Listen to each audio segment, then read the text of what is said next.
Do not charge your mobile phone in your van. Do you know what? That's probably about 40 centimeters, I reckon. Professional campervan converters should be knowledgeable and honest with the advice they give, but this is not always true. Today I look at some awful untruths that people have been told. Let's discuss the reality of these myths, lies, misunderstandings, and some sales talk.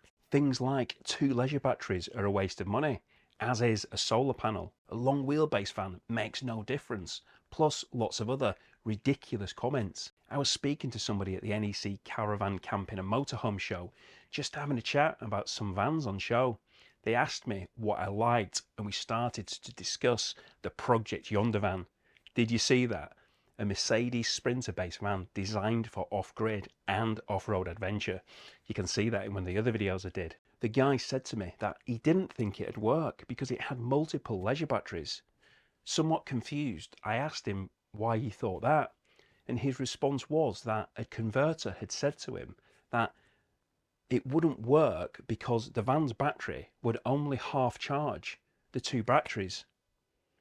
Oh dear, well, we'd best tell this manufacturer of this near £200,000 campervan that the multiple leisure battery system which they've got installed is not going to work. Well, obviously that is not true. You can effectively install multiple leisure batteries which will both be charged to 100% and give you the extra battery capacity that you require. You could even have more than 2 if you needed, although space on a transporter size van could well be an issue. Lots of people have multiple leisure batteries in the vans. Speak to the professionals, the real professionals. This can be done with the right components, the right batteries. It is easily possible. And another myth along the same theme is that solar panels in the UK are a waste of money. Okay, so we are in the UK and we're not blessed with that guaranteed glorious sunshine all day long, every day. Even in the summer, we can't guarantee the sunshine. But solar panels don't need direct sunshine to work. Okay, efficiency wise, direct sun at the right angle will produce the best return. However, these panels will still produce electricity on colder days too. You can see here my panel has been generating electricity even though the weather has really been awful recently. The battery is nearly fully charged and I'm blocked by a tree, yet it's still producing electricity. A lot will depend on the size of your panel, the battery size, the solar controller and your uses, etc. But many owners will tell you the positive stories for the benefits which they've had in the UK. A lot of these stories will revolve around the fridge in the summer or maybe trickle charging in the winter. With all these things you may be unsure of, speak to other owners. Go to your local VW transporter meet and see what other owners have got and what they think of their systems. You could also look at the next myth while you're there. The long wheelbase doesn't make much difference. Well, you can see for yourself. It might not sound a lot, 40 centimeters, but this internal area makes a huge difference. Many of the big spec conversions, the big money conversions, are built utilising the platform for the extra area. The extra space can be used for more storage, units, maybe a cupboard to store your air fryer, your coffee machine, another wardrobe for your extra clothes, or maybe some extra food. The long wheelbase certainly does make a positive difference. It also makes a difference outside as it's longer. The UK normal parking space is 4.8 metres long on average, and the long wheelbase vehicle is 5.3. So there could be an overhang, just something to be aware of.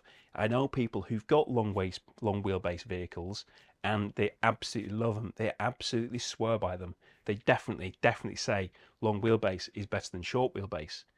But equally, you've got short wheelbase people saying they don't want that extra 40 centimeters. Do you know what? That's probably about 40 centimeters, I reckon. Don't know. Can't really measure it, can I? And something else I heard is buy a high mileage vehicle as it's already had all the problems put right. Well, okay, firstly, I'm not saying don't buy a high mileage vehicle. Not at all. I'm saying this in regards to people having problems around the 60,000 miles mark, which people say. Things start going wrong and parts need replacing. So you should buy a vehicle with 100,000 miles because they've already had the work done. Okay, so Those which did have parts go wrong at 60,000 miles, that means the new part could wear out again after another 60,000 miles, which means 120,000 miles. And if you're buying a vehicle over 100,000 miles, then 20,000 miles isn't far away. It doesn't make any sense. It really doesn't. Don't listen to people saying, buy a high mileage vehicle because they've already had the problems put right. All vehicles could have a problem. Your vehicle which has done 30,000 miles to 50,000 miles to 100 to 200,000 miles, it's a mechanical product. These vehicles will potentially suffer a problem. Don't be being sucked in to buy into high mileage vehicles because it won't have any problems. It could still have problems. I'm not saying it won't have problems. I'm not saying it will have problems. But just be aware that if you're being sold it on, it's already had all the work done at 60, so it don't need it doing again. Well, it will again one day. Just think about it. But that said, do not be put off by high mileage, because you can see, if you just look on Auto Trader, there'll be vehicles in there of multiple hundreds of thousands of miles. You see them advertised these days, 200,000 miles, 300,000, 400,000. I think somebody showed me an advert a while ago of 500,000 miles. 500,000 miles in a Volkswagen Transporter. Something else not making sense is the statements and advertisements made by some converters. Please stop telling people the conversions are top of the range, implying it is the best, when the conversion is actually very cheap, contains low-cost components, and sometimes built to try and please aesthetically from the outside, rather than producing a good spec camper. Some will even have the audacity to advertise as top spec, top of the range, when even the base van isn't top spec. Worse still, a lot of these vans are being sold for more money than the better conversions with true high spec, high quality, well built campers, and have gas and electric installs that are done properly. Please do your research, look into what you're being sold. It's not always as it seems. I've talked about this loads in the past, along with the bad conversions, which unfortunately is an ongoing problem.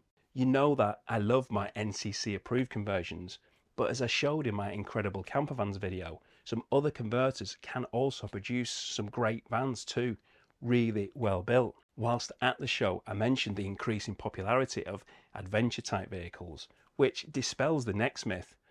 Or is it in response to the problem? Campervans aren't made for off-road. So this fits nicely in what I've said before about some vans being built all show and not much camper, meaning the camper part is just seemingly an afterthought, built to look good and appealing, although appealing is subjective. Body kits slammed to the floor, big wheels, etc. Some like them, some don't. But with this sort of van, it's going to be much harder to access some of the rougher terrain, the bumpy car parks, the uneven ground. Sounds like I'm describing a typical British road. I've visited many beach car parks and seen loads of campers. In the height of summer, it can take me absolutely ages to walk through car parks. As I'm walking down, I'm spotting the transporters. I'm having a good look at other people's vans, looking at admiration, thinking, actually, that wouldn't be a bad thing to do on my van. There's lots of different vans with different styling, and they're seen in these locations, seen with my own eyes. So although not all of them will be comfortable on this sort of terrain, many vans are still capable, even though some might scrape the splitters. I did see a few of them with damaged splitters and things. However, this is now where this ever-increasing popularity of swamper or adventure look comes in, far better suited to this terrain, the higher ride height to avoid the rocks and travel the uneven ground more easily. Also, the tyres are better suited, offering more grip for the surface. The sand, the mud, the dirt that we can all encounter when we're on adventures are dealt with far better with all-terrain tyres. I encounter mud, gravel and uneven surfaces, sand whilst I'm out and about, and have not had any trouble. So unless you've really got an all-show and no camper, then this is just not true. Campervans can still go to these places. Moving on to some people saying that they don't want the hassle of setting up. It's too long to set up and divorce in a bag. I don't really know where this has come from, because campervans are really easy to put up, extremely easy. In fact, there's often very little to do. get to site, level the van, which can be very easy to do, and I'll be discussing a little bit more tech to help you with this in a video coming soon. The gas should only involve turning a knob. The electrics, probably at best, flicking a switch, maybe plugging in a cable, your water being topped up. And if that's your complete setup, you've probably done it in less than 10 minutes. It's not difficult to do. Maybe the first time figuring it out, it might take you a little bit longer, but it's really easy. And if you have an awning and it's a poled awning, then you may indeed call it divorce in a bag. Some can be tricky to set up, causing arguments. Keep hold of it, put it in, this way a bit more. They can be fiddly and they can cause the basis of an argument. But if you've got an air awning, then none of these arguments should be taking place. They are so easy to set up. There are no arguments to be had. So easy, in fact, that you don't even need two people to do it. You could be sat there having a drink whilst your partner's putting it up. It's not a divorce in a bag. This simple to erect. Campervans and their awnings are these days so easy that the setting up being too difficult and time consuming just is not true. Okay, it may take some longer than others, but it's still pretty straightforward and shouldn't really be putting anybody off from beginning the campervan experience. Anyway, back to the van itself and talking inverters. There is a whole video on this topic. Like other campervan components, there is a range of inverters, with some being better than others. Different technologies, different sizes, both in terms of dimensions and also the output which they provide. The suggestion of a transporter using a small inverter for mobile phones, iPads, laptops is a ridiculous suggestion. Do not charge your mobile phone in your van by using an inverter. Let's take your phone for instance. You can charge this from a USB socket from the 12-volt DC system. Look, my Victron shunt information for this with the phone charging on USB 12-volt. Now, when it's plugged in to the 240-volt socket, far more draw is coming from the battery, and you can see that the time remaining of the leisure battery drops by more than a day. This is a totally inefficient way of charging devices that can utilize the 12-volt circuit. An inverter takes the 12-volt, converts it to 240-volt, and then the plug for your phone reduces this down again. It's a waste of energy and valuable battery power in your van. Don't do it. Now onto something that some people say is a waste of money, and that is sound deadening. Well, this makes a big difference. A couple of things here. The reduction in road noise and vibration, when this has been done properly, makes a noticeable difference, as many other people will tell you. I recently went on a long journey in a rather expensive Kombi van, which despite the high cost hadn't been done, and the road noise was awful. Having sound deadening really is worth it, as is doing the front doors. This is typically done at the same time as a speaker upgrade, which is also well worth the upgrade. The front door deadening and liner removes a lot of that tinny sounding noise, improves the speaker sound, and again reduces that road noise. It's actually a really good DIY improvement you can make yourselves. Get a few of those tools out and you can do it yourself. It's not a difficult job to do. Maybe if you've got an already pre-built camper van, then it might not be something you're going to be wanting considering, but you could still do the doors. Something you can't do yourself anymore, well, not without a permanent hardtop roof and lots of other things, is reclassifying your panel van as a motor caravan on the logbook. However, people say you can't get motor caravan registered vehicles anymore. Well, you can for now. Type approved vehicles can be registered as motor caravans. The companies who can do this are very limited. Companies like Bespoke, Gerber, Hillside, to name a few. Although this won't be for much longer for the Volkswagen Transporter T6.1, as this chassis which they build them from are in limited supply. And I say chassis because these aren't already registered as panel vans and converted. They are brand new vehicles.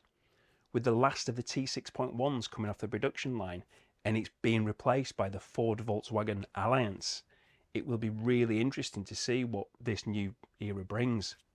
I talked about it here in my huge age of change for Volkswagen and also the 4 brand new vehicles. Thanks for watching. I hope to see you soon.